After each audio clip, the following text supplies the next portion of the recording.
Welcome back to part 2 of the tutorial today, and we're going to discuss masking techniques. And that's where you want to take your stamps and have multiple images placed on your cardstock. Masking is to prevent other lines coming in from other stamps. An example of this is where I've stamped one of the little sugar nellies and then stamped a spider that I wanted in the corner. But as you can see on the stamp, if I didn't mask, the other outlines would show up. So we're going to start out talking about the masking, and what I do is I always stamp my main image first. Then I put my mask over the top of it and stamp my background. The items that I use for masking are either Post-it notes with sticky on the back, like this, or I use a paper called Eclipse paper, and the entire paper is sticky and tacky.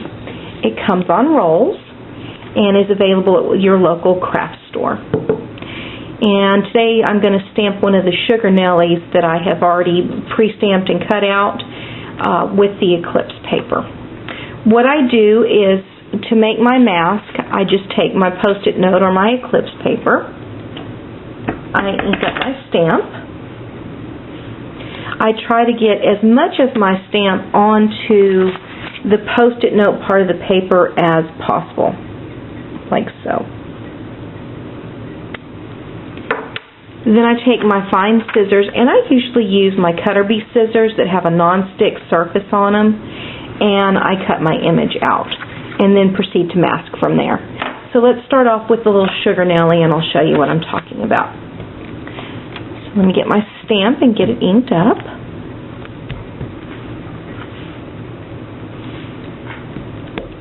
I'm using Memento ink.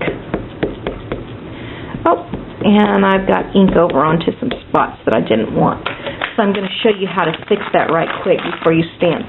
If you're ever inking up your rubber stamps and you come across an area where more ink has gotten on that you wanted, or it's gotten onto an area that you don't want, you can just get your alcohol-free baby wipes and just wipe that area down. Go back over it one more time, make sure. And I just check the rest of the stamp out to make sure there's no other ink where I don't want it before I stamp the image. Okay. So then I center my image where I want it. Stamp. And don't wiggle your stamps back and forth. When you're stamping, you just want to place your stamps straight down and pull back up. Now I'm going to take my mask that I've cut out from the Eclipse paper, and I'm going to line it up with the image that I've already stamped.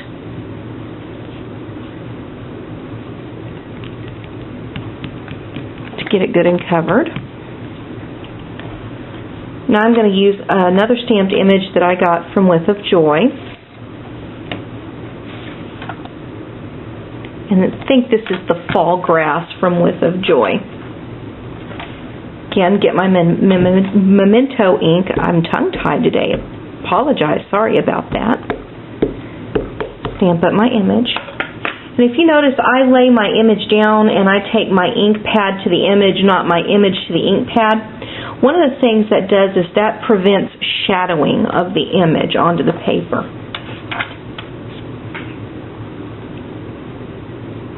Take and stamp my image, or take and look at my image and kind of imagine where I want it. I kind of want her standing in the middle of the grass, but I don't want that grass to be on top of her or the flowers when I have the final image done. So here we go. Now, as you see, if I didn't have a mask there, then you could see the grass, the flower had encroached on her skirt, flower and leaves up here. But when I remove my mask, now I have a nice, clean, crisp image, and she looks like she's standing in a field of flowers. And I'll show you again with another one, and this time we're going to cover the entire image. When I am stamping with my rubber stamps, I keep my little alcohol-free baby wipe close at hand.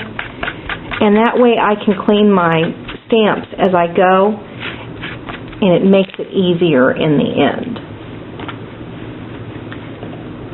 Okay, here is my gorgeous girl. Get another piece of paper,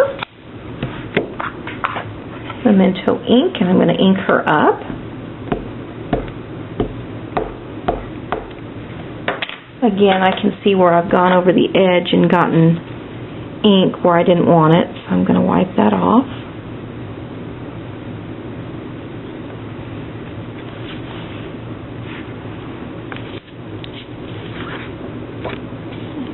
Get on the clean side of the piece of paper. There we go.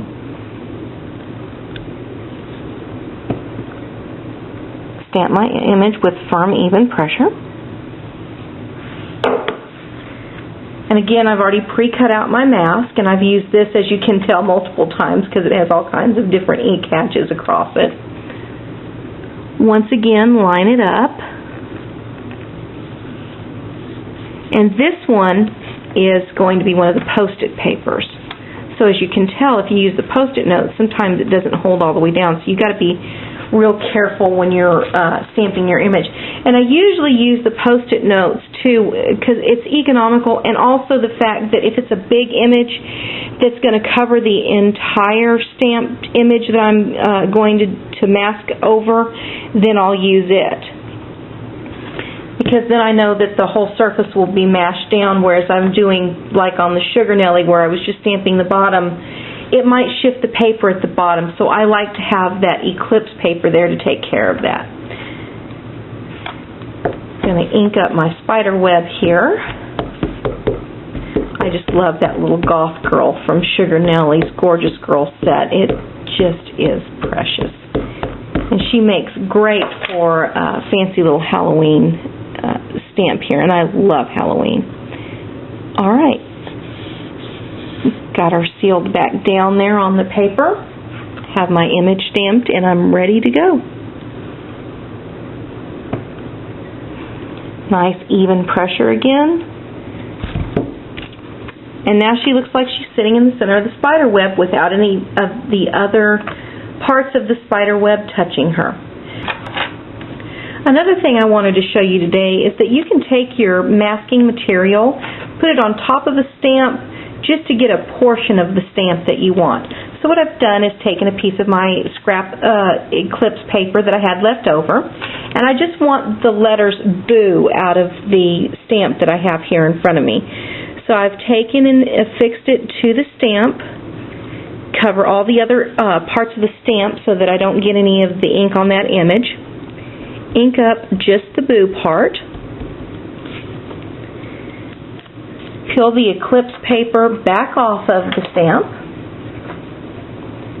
Again, I have my little image that I stamped earlier, and now I'm going to put Boo in the corner. And it left Boo and no other part of the image. Also, I'm going to leave you with a few extra tips today about stamps. When you're storing your rubber stamps, if you have wood-handled stamps, don't stack these any more than too high in your plastic containers because it will damage the rubber surfaces. On acrylic and rubber stamps, always make sure that these are stored out of the sunlight. Acrylic will yellow in the sunlight and will also crumble eventually. They don't have a very long lifespan. But if you take good care of your stamps and clean them the correct way, you can get many years of enjoyment out of them.